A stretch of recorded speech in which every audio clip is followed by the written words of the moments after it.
Morning. Thank you for being here today. We are happy to tell you, as you I'm sure have already heard, that there was an arrangement or an agreement to organize the House made last night. We had two negotiating teams, so there is an agreement between Democrats and Republicans to organize the House of Representatives and get to work for the people of Minnesota. With that, I will tell you a little bit, and I know that the agreement is going out today. It was available as of 9 o'clock. Not sure if you've seen it yet, but I just want to tell you what is available in this agreement that we're really pleased about.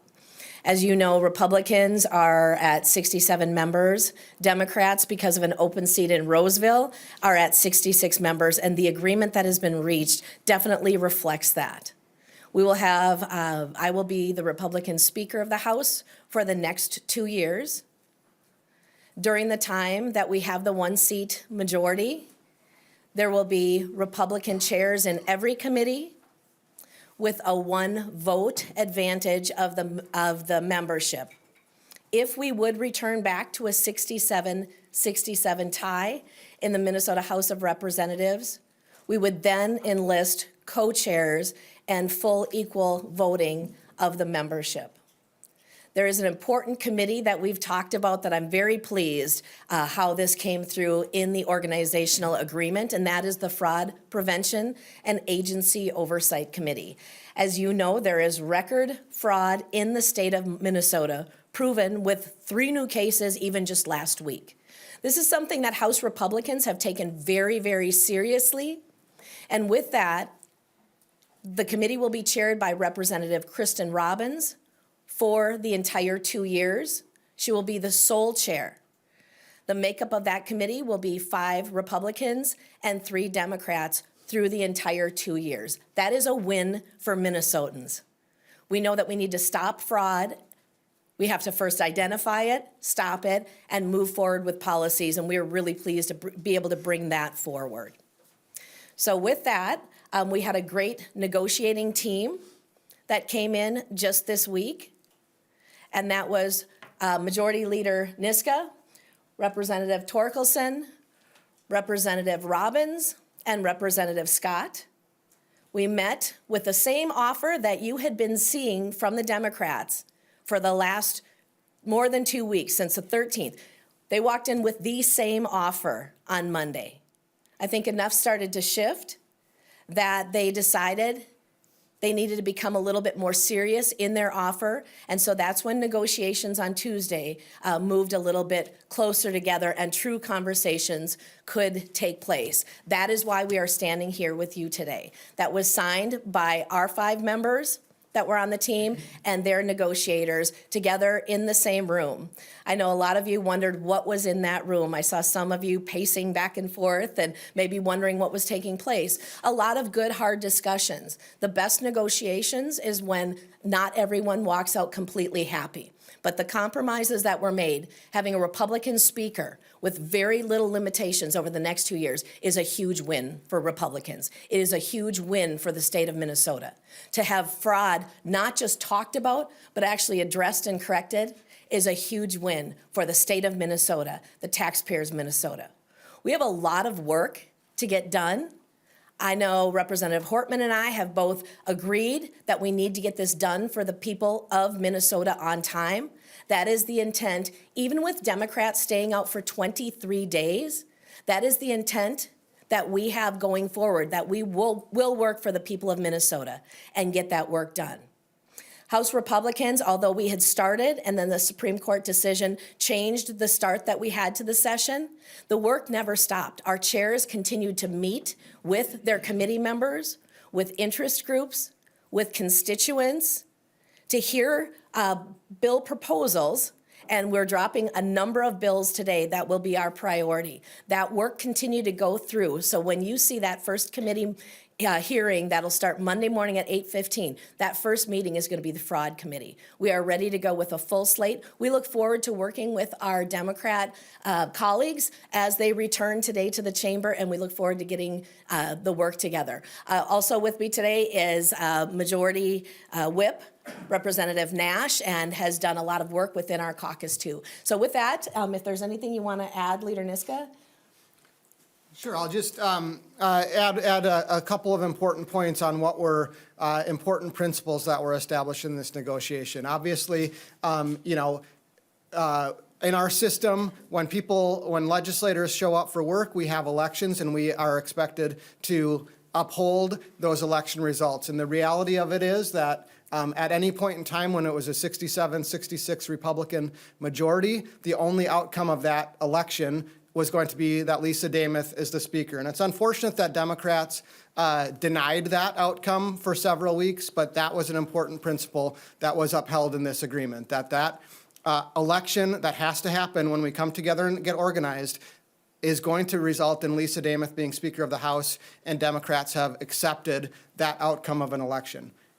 Again, in the eventual possibility that we get to a 67-67 tied chamber, it was important that we have a structure that would allow the work for the people of Minnesota to get done even in that. And so this agreement brought those two principles together in a way that I think is very important for the way our system is supposed to work, but also the way that our system can work best to make to do the work for the people of Minnesota, stopping fraud, making Minnesota more affordable, improving our public safety, improving our education system by reducing mandates and increasing accountability, by allowing us to build for the future. All of those important priorities that are important to the people of Minnesota that we've heard about, while we also are finding a way to bring together Republicans and Democrats to get the budget done on time, and hopefully without a special session.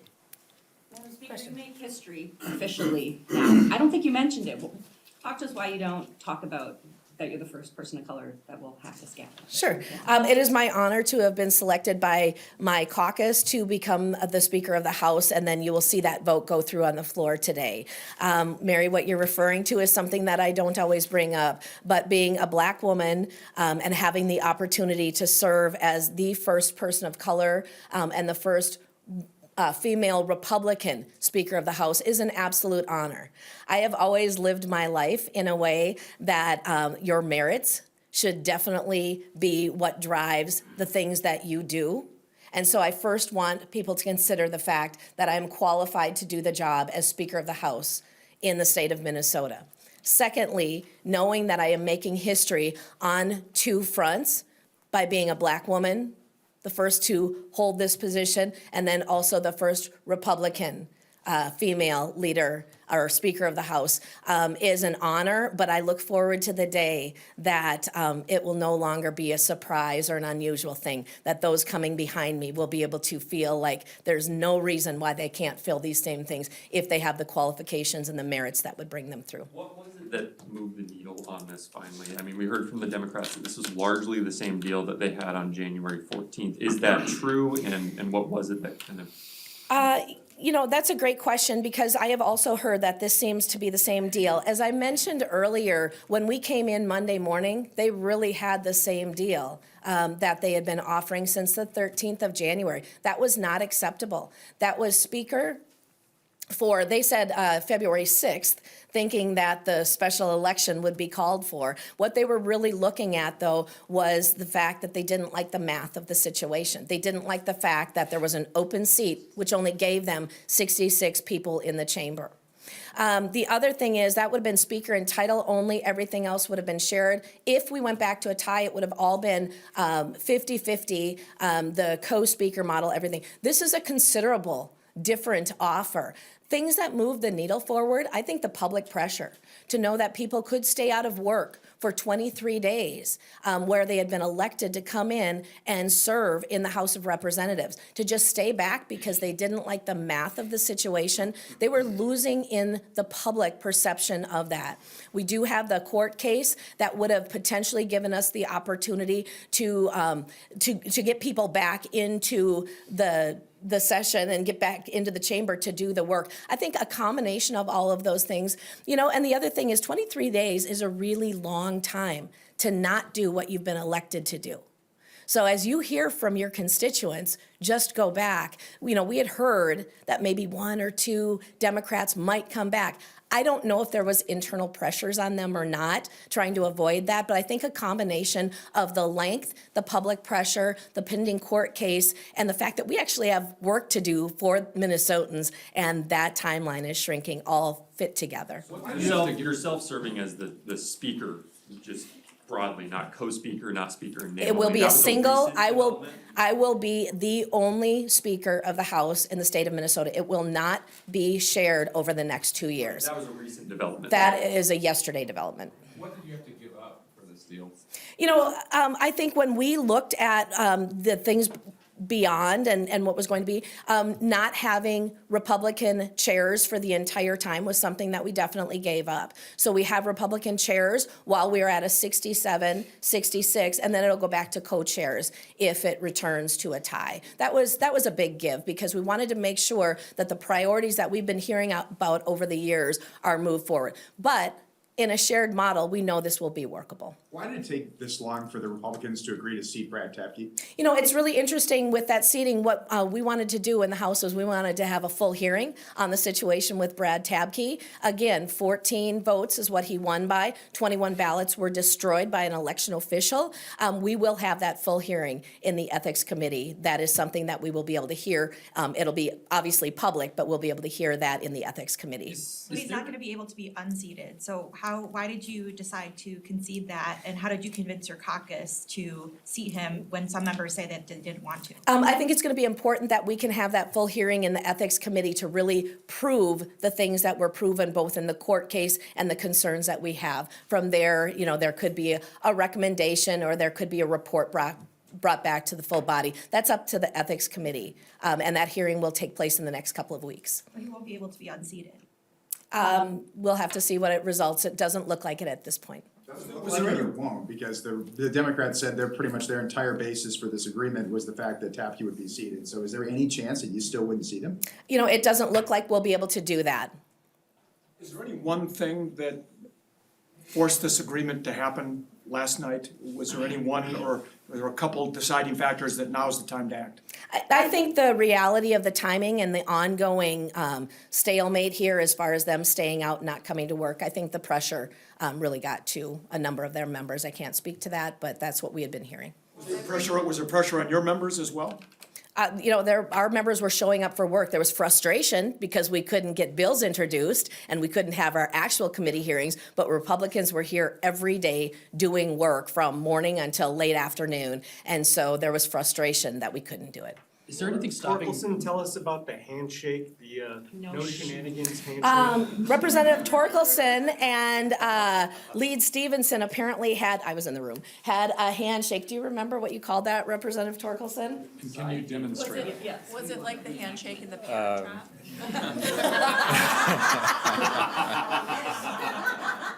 Really, it just signified that we know we will be working together, most likely. We will be working together. He'll be the Democrat lead on the committee.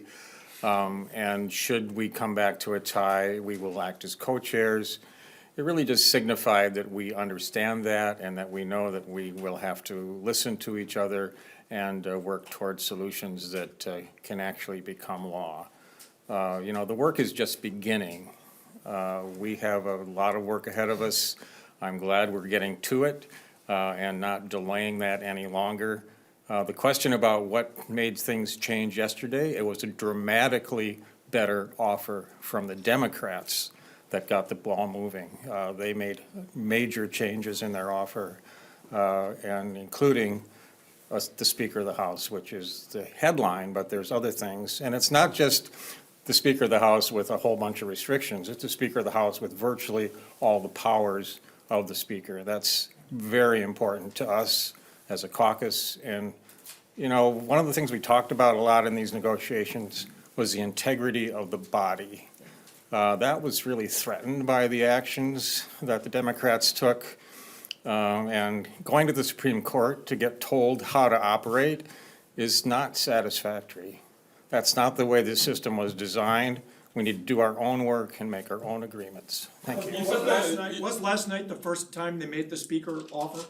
Yesterday. That was the first time? Yes.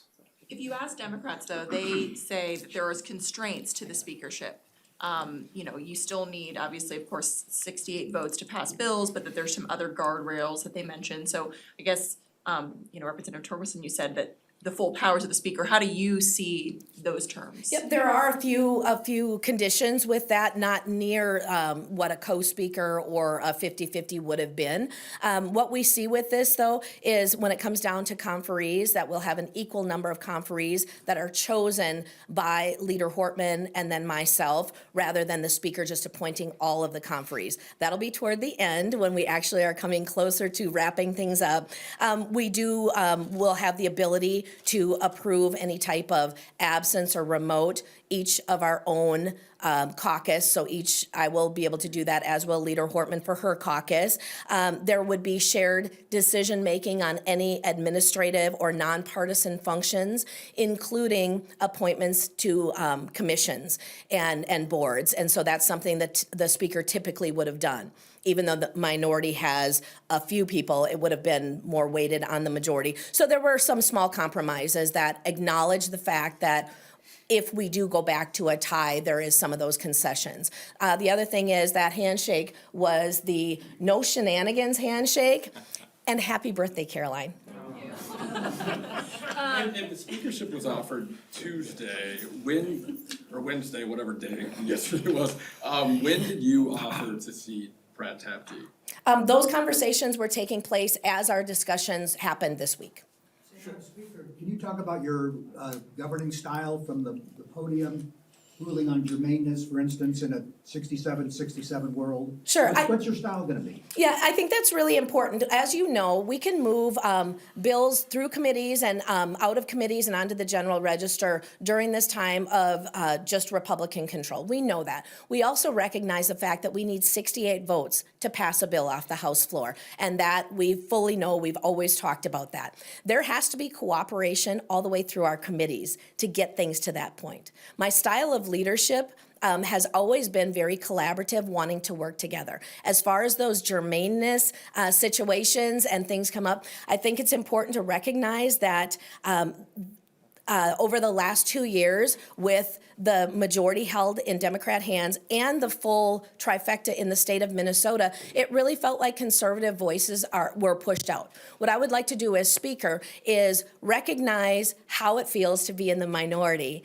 and rule as fairly as possible, recognizing the frustration that can be there, still doing what is needed to uphold the integrity of the institution and not compromise that. Should the Republican Party of Minnesota drop their recall drives? You know, that's a great question for the state party. I know they are pushing on that recall for nonfeasance. That would be a great question for them. We're not involved in that process or that the decisions on that directly. We did have a couple members who stood, though, with the Republican Party in announcing that. Yeah.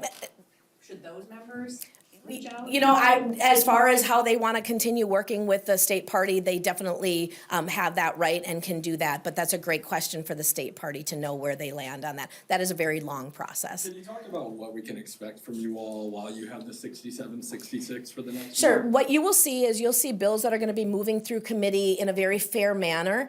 We know that eventually we're going to need 68 votes to get through, but there are priorities. When we look at our failing educational rates, you know, our kids, not even half of them in some cases can even read at grade level. We know there's a lot of work to be done. We know capital investment is a priority, but those core elements in capital investment, roads, bridges, wastewater, those are the things that'll be considered. We also recognize the fact that we need safe communities. And we know that we're headed toward a budget deficit in the next few years, and we have to make responsible decisions. We can no longer raise taxes on Minnesotans. We have to find practical ways, and we look forward to working with the commissioners and the agencies to fully understand what is needed in each one of their areas so we can find cost savings and do the right thing for Minnesotans. That is just like the tip of the iceberg. There is so much. You will see a few hundred bills that'll be introduced again today. We already had over 300 in our 2 weeks when we were trying to get to work for Minnesotans. You will see those bills move forward, but it'll be things that people can get behind. that they will want to vote for and do the right thing for the state of Minnesota. Representative Nash, what are your hopes for anti-fraud legislation? What are gonna be the top priorities? Thanks, Tom.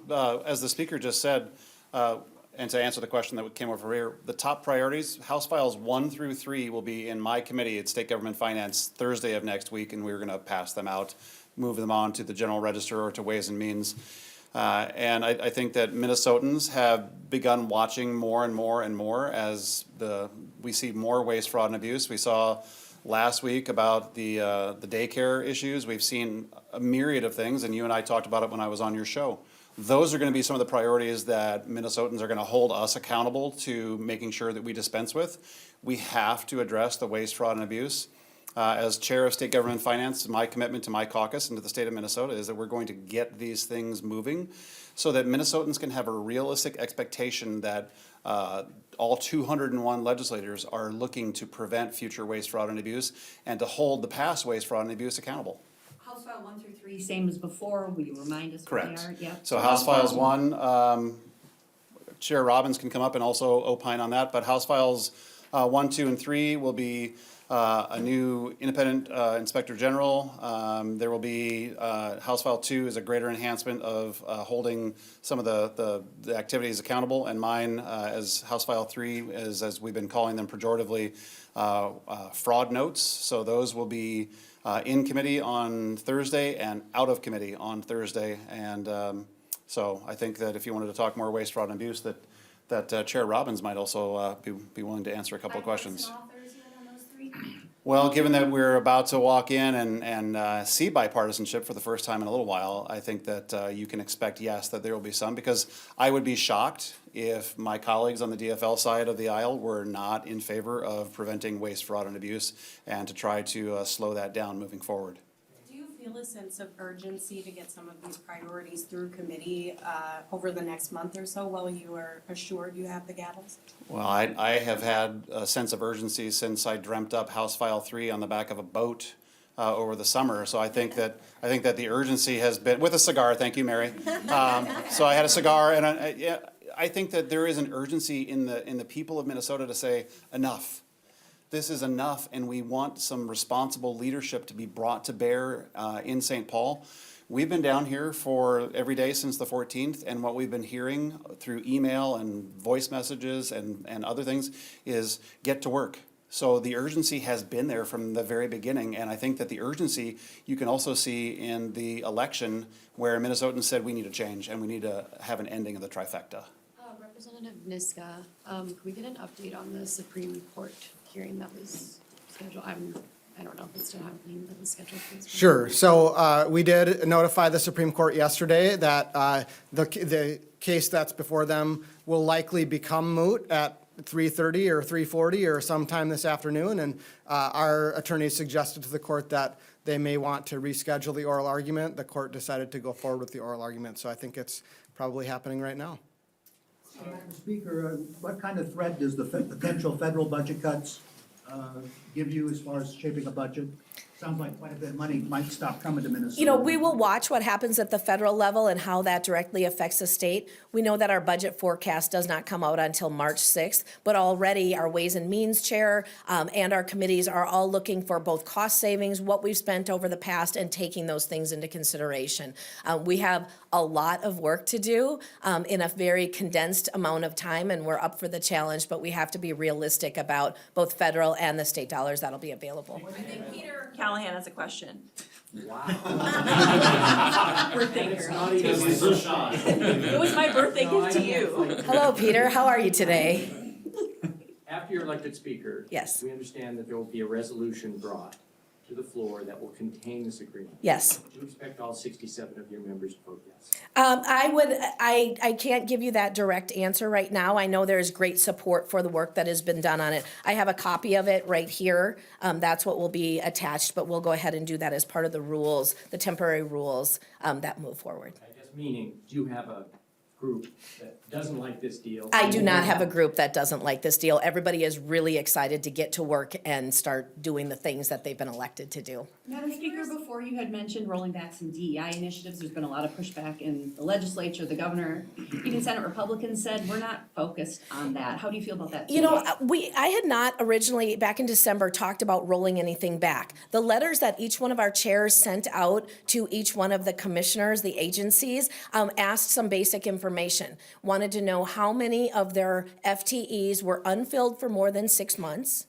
How many of the new ones out of the 6,000 that were just added the last 2 years were still unfilled. We asked for how much space was being used, either leased or owned, and at what capacity. Were people working full-time in office? Was it a hybrid, or were they working completely remotely? We didn't have that information. On the DEI piece, I should say, before I get to that, we had also asked about if there was known fraud, what steps were being taken within the agencies to combat it, and then how could they help us find cost-saving methods, things that we could maybe trim back, or if there weren't, we just needed just basic data so we could start making really good decisions. DEI was another question that we had asked, is how many of your FTEs include diversity or any type of title in that, because we just wanted to know.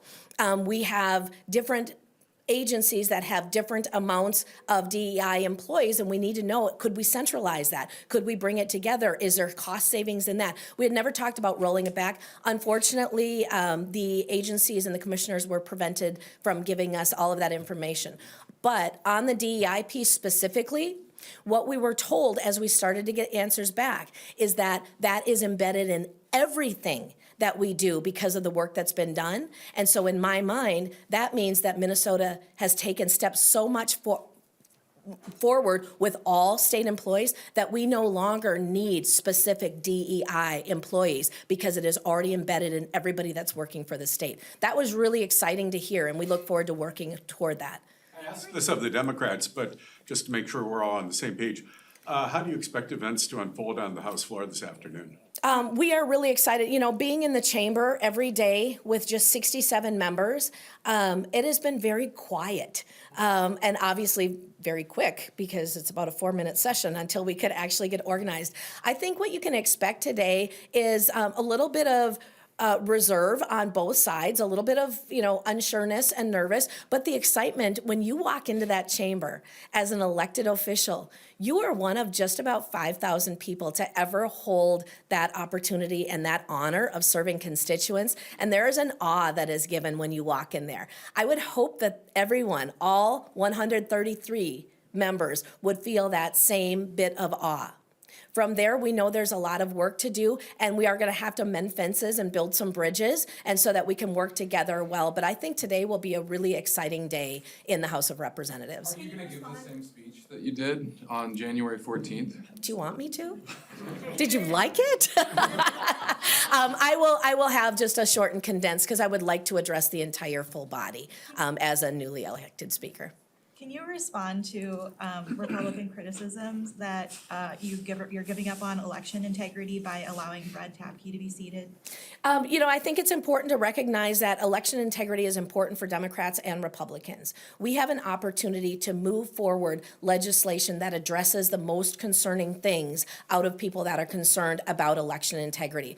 Our Chair Quam is the chair of the Elections Committee. You'll see legislation moving through that committee that can address some concerns in an ongoing manner.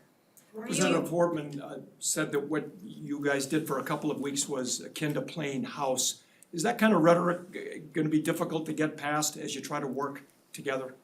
House Republicans came in to do the work that we were elected to do, and we look forward to moving forward and continuing that work. I don't think negative rhetoric or hitting and pitting at each other is going to be helpful. I understand that happens. We're in a political realm here. It's kind of what happens all the time. I don't think it's helpful, though. Do you think it needs to be addressed how a tie operates moving forward? Should there be a law change that would allow a person to be a presiding officer with more authority? How do you think that this potential issue in the future should be handled by this legislature? You know, it's really interesting because the quorum challenge that you saw happen in the Supreme Court, that had never been challenged before. We were looking at the Constitution, we were looking at the intent.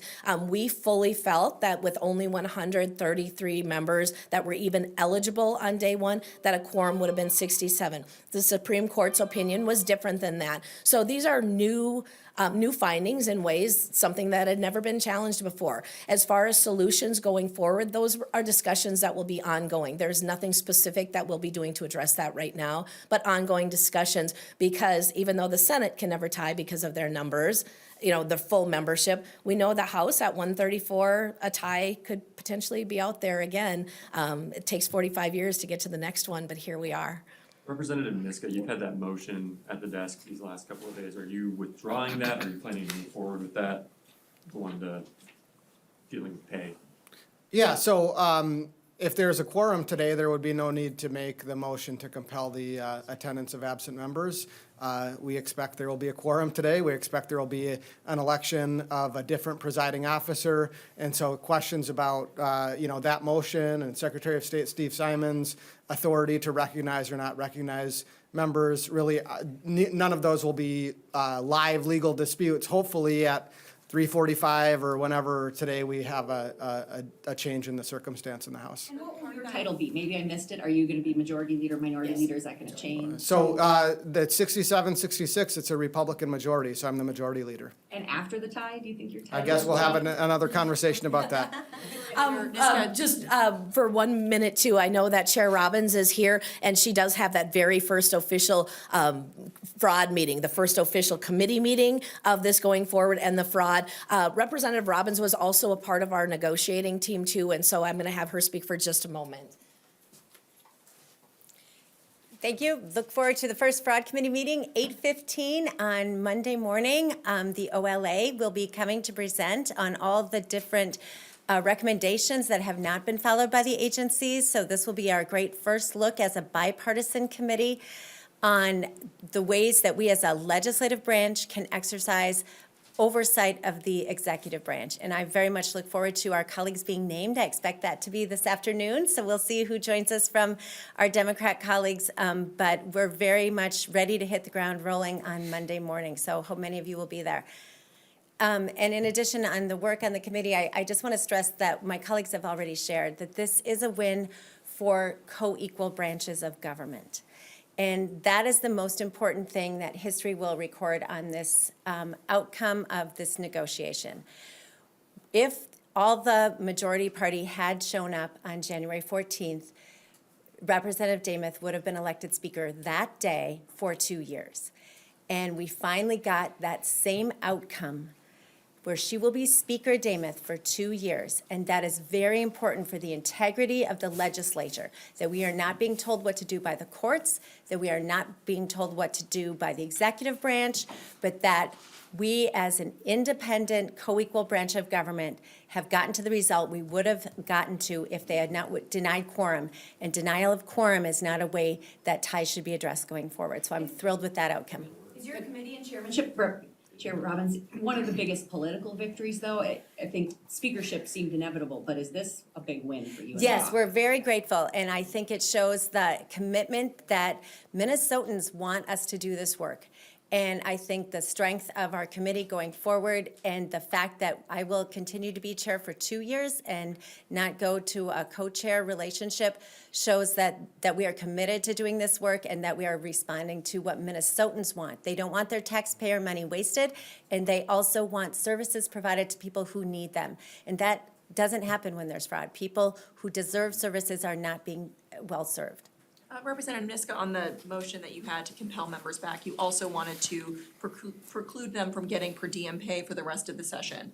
Is that also off the table with their coming back today? Sure, so that motion would have been a motion to institute a future penalty for someone who didn't show up to the next day after that motion had passed. Obviously, that motion has never passed, and hopefully today, members will be there, and so there would be no, even under that motion, there would be no penalty that would go into place for members who are going to show up for work today. I did want to clarify one thing about, in reference to your question, Mary, about speaker being inevitable, and Speaker Demuth had addressed this earlier today. The offer that the written offer that they gave us on Monday morning did not have Speaker Demuth for 2 years. It had it acknowledged that Speaker Demuth would be Speaker Demuth unless and until they returned to a tie, but it was the exact same structure as what they had put out publicly before session. I think on January 13th was the date of the previous offer, where it would immediately go back to full co-speaker model. And it was not until Tuesday that they acknowledged that the results of the election that is going to happen today, that there's a speaker that will be elected, and that speaker is the Speaker of the House for 2 years. That was first put on the table on Tuesday, and it was Tuesday, I think, where the broad strokes of the agreement really came together. And these days all sort of blurred together. Yesterday was a day of translating those broad strokes into the motion that I will offer today to memorialize the agreement and adopt temporary rules. To follow up on Caroline's question real quick for you, Representative Niska. Yeah. Is there any recourse, any House rules that would allow you to seek retroactive, kind of like fines, penalties for not showing up the first couple of weeks? Would you consider such a motion? So we'll have a Rules Committee meeting today where we're going to pass the same traditional resolutions that happen, and then it's up to every member to apply for housing and per diem under those resolutions. You mentioned a written offer to have her as speaker for 2 years. Was there a verbal offer prior to Tuesday? No, the offer that was put on the table on Monday by the Democrats was the same offer that was put on the table on January 13th. So the idea that this is basically, and then there was significant movement from that over the next, 36, 48 hours to get to the agreement that we have before us. So the idea that, this was I think I heard on the radio this morning that this was the spin, that this was essentially the same offer that was on the table 2 weeks ago.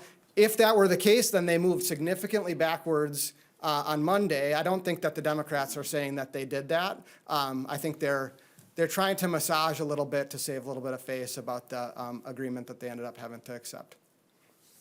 How much did the bigger group help? Maybe Representative Torkelson and his super secret handshake. Did bringing in the bigger group make it a little more congenial? And can we still ask for the handshake too, reenactment? No reenactments today.